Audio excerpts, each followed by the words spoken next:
Hello, everyone. Welcome to I'm That Witch.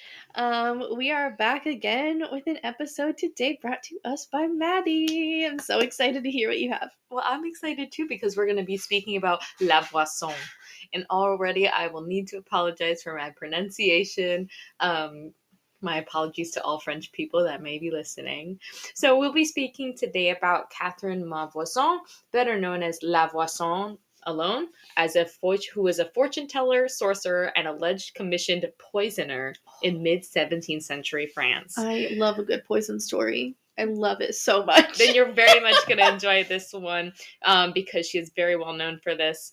So much of the research for this episode came from a book of The Affair of the Poisons, Murder, Infanticide, and Satanism at the Court of Louis XIV by Anne Somerset, which I have with me here. Very interesting read. We're going to be only focusing on La Voisin, though many people were prosecuted for the possible poisonings of different people in aristocratic France, mainly Paris. And so what we're going to be focusing on Miss Catherine. So little is known about Catherine, whose maiden name was Deschet. Her early life in France, not much is known other than she's estimated to have been born around 1640. She allegedly learned fortune telling as a child. She eventually went on to marry Antoine Voisin.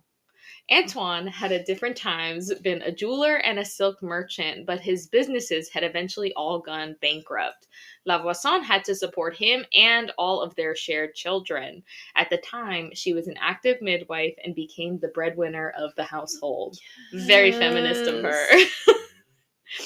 But as a side note, Antoine supposedly showed, quote, scant gratitude for La Voisin providing for him and their family, as she complained that he became vicious when drunk and treated her badly.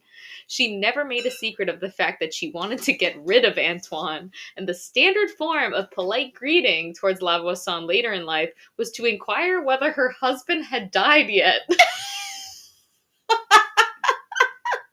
Oh my God. I mean, very iconic of her to when you said he had scant gratitude, I was about to be like, oh, typical man. And then you were like violently drunk. And it's like, oh, maybe not so. Yeah. Maybe not typical, but also like, man. I mean, I will give that warning that this book does take some liberties of making some assumptions and implications about women. But I think it's a very interesting gossip novel about, 17th century France. So that's the way they kind of frame it. But in general, he was very, he would get violent, that he was a drunkard, who didn't really support the family. She mainly became the breadwinner, supporting her husband and her kids. And evidence suggests that La Voisin did attempt to kill her husband on various occasions, but never succeeded. Darn. It suggested that she may have been restrained by caution, as Antoine was on good terms with the public executioner Samson, and promised La Voisin that in the case of his death, he had it arranged that an autopsy be performed. He knew. He was like, listen, I know you're out to get me, and I've taken precautions. Exactly. Ugh. But while she suffered an unhappy marriage, La Voisin was known to have led a very active love life. She held many lovers over the years, including other magicians and alchemists who were popular throughout Paris. After her business failed, La Voisin continued to support the family by practicing as a midwife, but then began practicing things such as chiromancy and face reading. I don't know if I'm saying chiromancy correctly, actually. That's how I say it. Okay, I just wanted to make sure. Right. She had developed her own business over time, manufacturing and selling purported magical objects and potions, eventually moving on to arranging black masses and selling aphrodisiacs and poisons. La Voisin appeared to combine both practices of magic and piety. She was a regular churchgoer. Early in her career, she established herself in the community as someone whose professional magic activities were compatible with Christianity, which held a strong appeal for members of French society, many of which were, devoutly religious. Among her clientele was the highest aristocracy of France, including Countesses Olympia and Marianne Mancini, who were very high up. We're going to go into some of the different aspects of her business that she developed over time. First of all, I think we do want to talk about her being a midwife. She was very much active, but she eventually began to also include abortions, which were illegal at the time, within her services as a midwife. There were then unconfirmed claims from a member of French aristocracy. I can't say words. That La Voisin would burn fetuses in her furnace and then were buried in the garden of her house, which La Voisin later refuted during her own interrogation. So interesting, just an interesting part, because I thought back to when we talked about Valperga's episode about abortion and midwives and this kind of practice, and how someone obviously took this practice that she's doing of doing abortions and tied it into this like black magic, what's the word? Taboo practice. Yeah. To then use against her in her trials later on. She was accused of many things, but that was a very big part of it, was the fact that she was supposedly burning and burying fetuses in the backyard. So she did have the active midwife practice, but she then became really known as I don't know if I'm also going to say this incorrectly, but as a divinress. That's the word that they use in the book to describe her. It's not diviness, it's divinress, which I'm guessing is the way they frame it in the book is that it's an older phrase to describe someone who practices things such as magic and divinity. Okay, so like maybe like what that sounds like to me is maybe like a variation of like divination, like being able to like tell the future. Yes. Like fortune telling. Okay. Exactly. And that is what she really was known for, was as a fortune teller. She describes it as she was merely using and developing a gift that God had given her.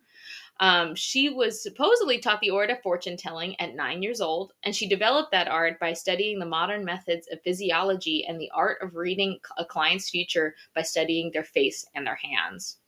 It was told that most of the ladies in Paris had visited La Voisin for guidance. It was estimated she may have earned a total of 100,000 livres, which is the old French currency at the time, from her, quote, evil dealings, while other estimates put her income at about 10,000 livres per year. Though the estimates of what that would have looked like are very different depending on what kind of currency you're consulting, because there were so many different currencies at the time. It is believed that she lived very well on the salary. Whatever salary it was, she lived quite comfortably in a house on Rue Beauregard, in a suburb of Paris outside the city walls. A suburb of Paris outside the city walls called Villeneuve. I'm so sorry. There, La Voisin's clients would come visit her, and she typically consulted with them in a little pavilion in her garden. Around 1665, La Voisin's divination was questioned by the congregation of the Mission of St. Vincent de Paul's order, and brought in for questioning. She defended herself. I love his thrift stores. Sorry. She defended herself and her practice successfully before professors at Sorbonne University, and was ultimately allowed to continue her business as a fortune teller. So a little lesser known success for witches at that time. People practicing divination at that time. Her business as a fortune teller then later developed also into a business of professional alleged black magic. During her activity as a fortune teller, she noticed similarities among her clients' wishes about their future. Almost all wanted to have someone fall in love with him, that someone would die so that they might inherit, or that their spouses would die so that they might marry someone else. Many commonalities in French society. La Voisin decided to profit financially from her clients' wishes by offering services of purported magic that could make their wishes come true. Initially, she told her clients that their wish could come true if it was also the will of God. She eventually kind of changed tracks and began to offer clients more actions that would make their dreams come true, including selling amulets, magical objects, and rituals of various kinds to her clients. For those clients who wished for someone to fall in love with them, she would manufacture love powders. They included the bones of toads, the teeth of moles, Spanish fly, iron filings, human blood, and the dust of human remains. Those were only some among the alleged ingredients of these love powders that she would concoct. What were you gonna say? I was just saying, interesting. That's I don't know. It's I don't know. honestly fascinating. Like, how did she come to that point? The development of that. I would love to like look at like some of those ingredients and like see what the like traditional like connotations are, like, because I mean you said like Spanish fly, like that's like supposed to be an aphrodisiac, allegedly, but then I'm like hearing those other ingredients and I'm like, I wonder like what their traditional Meanings, associations were with some of those things that she was like, and this goes in and that goes in. exactly. And so finally, her most radical and expensive recommended practices were the Black Mass, which she would arrange for clients for profit, during which the client could pray to Satan for their wish to come true. During some of these masses, a woman would generally perform as an altar upon which a bowl was placed. A baby was generally held above the bowl, and the blood from it was poured into the bowl. Whether the baby in question was actually killed on this occasion, or whether the baby was already dead by natural causes, such as being a stillborn, could vary. She had several associates working for her, arranging and participating in her professional magic services, notably Adam Lesage, who was a magician and one of her many of lovers, actually, and another, which was a priest, Etienne Guyberg, who officiated at the Black Masses. So she's got a lot of different associates involved in her practices, which eventually leads to this kind of hunt for all of them when she is eventually tried. So let's jump into the Poison Commission. La Voisin finally took the step from purported magical potions, amulets, and rituals to selling aphrodisiacs and fatal poison. The art of poisoning had become a regular science at the time, having been perfected in part by Giulia Tofana, a professional female poisoner in Italy, who we must talk about at some point because I'm very curious as to her background. But only a few decades before La Voisin, she comes into kind of her own professional practice as a female poisoner. La Voisin provided a large variety of poisons for her clients and had a network of poison providers working for her, notably the apothecary Catherine Trianon. I fucking love this. I love this so much. I keep dropping F-bombs and being like, I can't put that on YouTube. But I mean, it really is fascinating for her to build this network of people that are providing poisons, aphrodisiacs, amulets.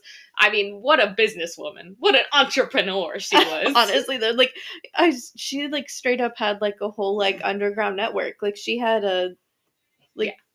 That's crazy. I know. I love it.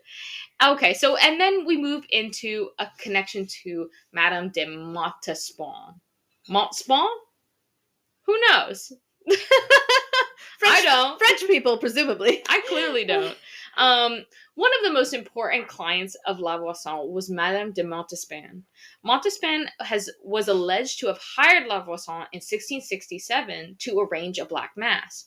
During the mass, Montespan prayed to win the love of King Louis XIV. That same year, Montespan became the official mistress of the king. And after this, she employed La Voisin whenever a problem occurred in her relationship with the king. As history is documented, Louis XIV had many affairs with many women, for which La Voisin was brought in to provide love potions and perform further masses at the request of Montespan. In 1677, Montespan made it clear that if the king should abandon her, she would have him killed. When the king entered a relationship with Angélique de Fontaine In 1679, Montespan called for La Voisin and asked her to have both the king and Fontaine killed. Uh-oh. La Voisin hesitated, but was eventually convinced to agree. At the house of her colleague, Catherine Trianon, La Voisin constructed a plan to kill the king together with the poisoners Trianon, Bertrand, and Romani, the last being the fiancé of her daughter, Marie. Trianon was unwilling to participate and tried to make La Voisin change her mind by constructing an ill-fated fortune for her, but Voisin refused to change her mind. The group decided to murder the king by poisoning a petition to be delivered to his own hands. On March 5th of 1679, La Voisin visited the royal court in Saint-Germain to deliver the petition. That day, however, there were too many petitioners and the king did not take all the petitions, which foiled her plan. She handed the petition to her daughter, Marguerite Montvoisin, and asked her to burn it, which she also did. The next day, she made plans to visit Catherine Trianon after Mass to plan the next murder attempt upon Louis XIV. Cut. However, on March 12th, 1679, La Voisin was arrested as she came out of her local parish church just before she was scheduled to meet with Trianon. God, there was a rat. Who was the rat? Was it Trianon? At the arrest of La Voisin, her maid Margot stated that the arrest would mean the end of a number of people at all levels of French society. La Voisin was imprisoned at Vincennes, where she was subjected to extensive questioning and torture. On December 27th of 1679, Louis XIV issued an order that the whole network of poisoners should be exterminated by all methods, regardless of rank, sex, or age. The arrest of La Voisin was followed by the arrest of her daughter, Guiberg, Lesage, Bertrand, Romani, and the rest of her network of associates. On February 17, 1680, La Voisin was put on trial and was convicted of witchcraft and sentenced to execution by burning. In the following days, after her verdict, until her execution, she was formally interrogated under torture. And the official document stated that she was tortured enough to beg for mercy. In reality, there is different accounts of how much torture she actually suffered. Some say she looked fine in prison while she was incarcerated, but there's different accounts. So it is to be assumed that there was some potential torture going on at the time. But these final interrogations did not reveal anything new.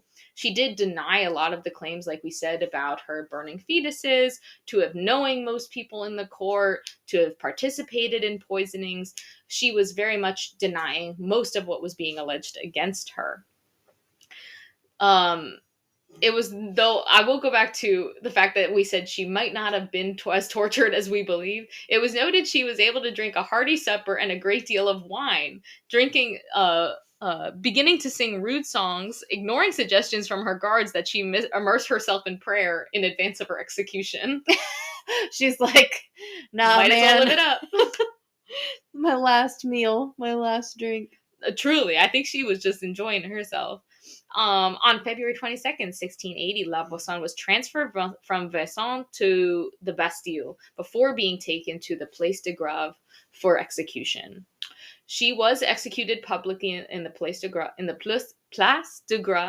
in Paris on February 22nd of 1680. On the way to her execution, she reportedly angrily pushed away the priest who outreached his crucifix towards her. And upon her arrival, she refused to exit the cart and had to be dragged out by force.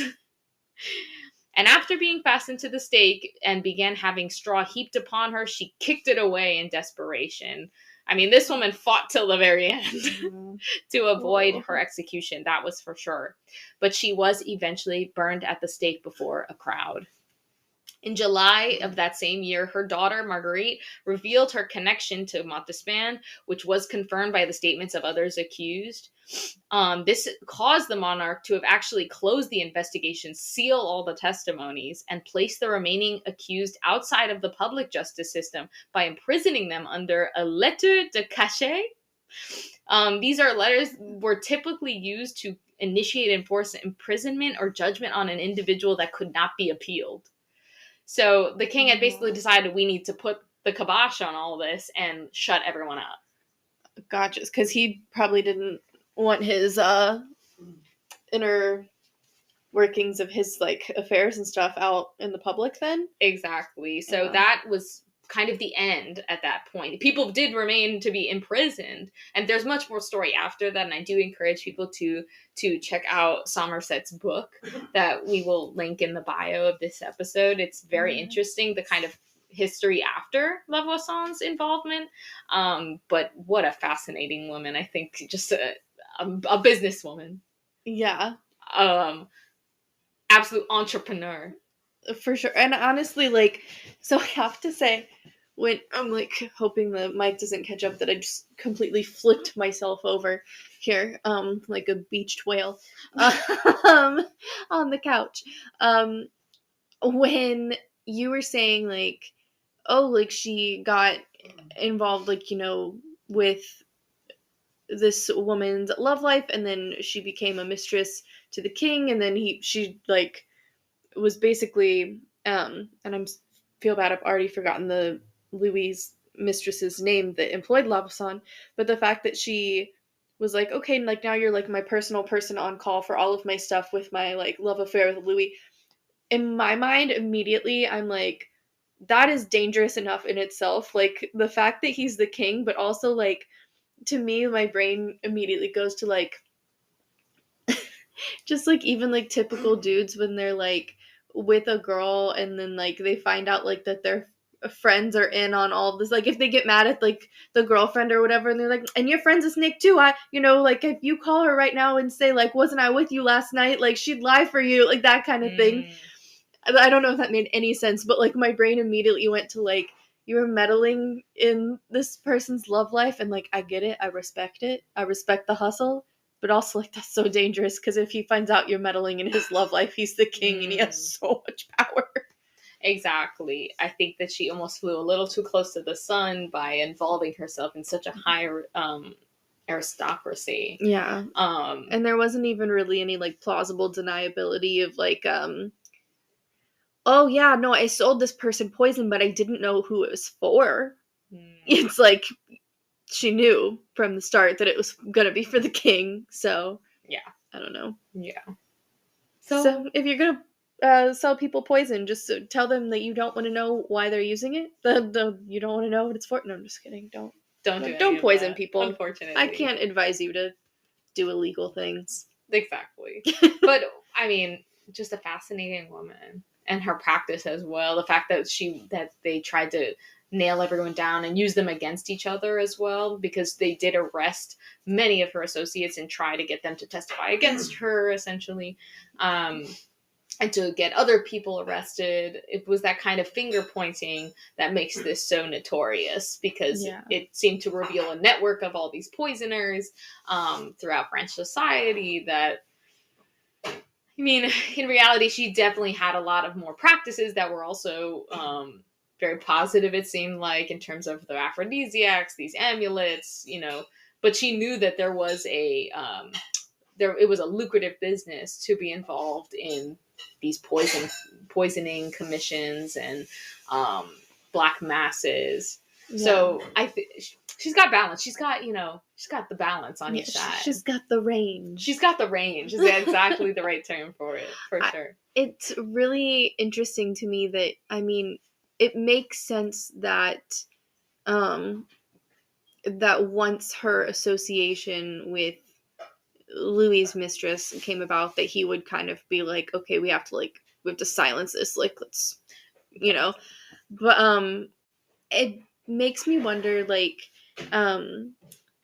how much association she had, like, with all this, like, aristocracy and everything, like, how did that affect their lives? Like, it kind of almost comes to this thing of, like, like, he's like, you tried to kill me, I'm gonna get rid of you, I'm gonna get rid of this whole network, and then, it comes about that has to do with his mistress. He's like, I have to keep it quiet, but then it's like, how much was he or other people in his court, like, how much were they benefiting from the existence of these networks prior to this? Like, exactly. And it was interesting you say that, because she admitted she denied ever meeting or serving Montespan. So she denied her involvement in the poisoning, but she did admit that quote, Paris is full of this kind of thing, referring to black magic, and there is an infinite number of people engaged in this evil trade, but refused to mention further clients, and she did also nor did she mention having arranged or participated in black masses. So she kind of like tries to dance around this concept, saying, well, there is these things happening, but I'm not involved. Probably to protect herself from what was to come. But she also did mention to the guards that protected her, or that were the guards that were guarding her. Yes. Yeah. She once mentioned to the guards that the question she feared most was what they would ask her about her visits to the royal court. It's believed she's likely referring to Montespan as her client and her attempt at murdering the king, but she feared that such a confession would eventually result in her execution for regicide. Obviously, she was found to have done so without that confession. But so interesting. Like, she just kind of plays around it. She dances around the facts of what happened. And yeah. It's so fascinating. Oh my gosh. I love it. I love it. I love a good poisoning story. It sounds probably really bad, but I think the history of poison is so interesting. The way that it's evolved, like both from a cultural standpoint, but also like a scientific standpoint, and like toxicology, like what we're able to like identify and like postmortem toxicology and things. That's like just from my own career, like thinking that that's really interesting too, I think. But you brought up a famous poisoner from Italy, and I do know her story, and I do think we should talk about her sometime because she's very interesting. Wow. Okay, perfect. Very interesting. Okay, well then thank you so much, guys, for listening. I hope you guys enjoyed this episode, and we'll be back with another one. Like Bridget mentioned last time, we have our regular episodes on Tuesdays, and then our shorts on Thursdays. Yes. Yep. Fill up your week. If you have any suggestions of like things that you would like us to talk about in the future, like feel free to drop a comment. You can find us on Spotify, Amazon Podcasts, YouTube. We are on Instagram at Love Which Spells, and we are on TikTok at Love Which Spells 13. That is like the page for my metaphysical shop that we kind of like used to start off this podcast. So yeah, check us out, leave us a comment, leave us a review, subscribe if you like what you hear, and we'd love to hear your suggestions about what you want to hear next. Thank you guys. Bye. I'm That Witch is researched, written, and hosted by Maddy Guerra and Bridget Golden, edited by Bridget Golden. You can find more episodes on Spotify, YouTube, Apple Podcasts, Amazon Music, or wherever you find your podcasts. You can also find us on social media on Instagram at Love Which Spells or TikTok at Love Which Spells 13. Make sure to like and subscribe if you liked what you heard today and want to hear more. Thanks for listening.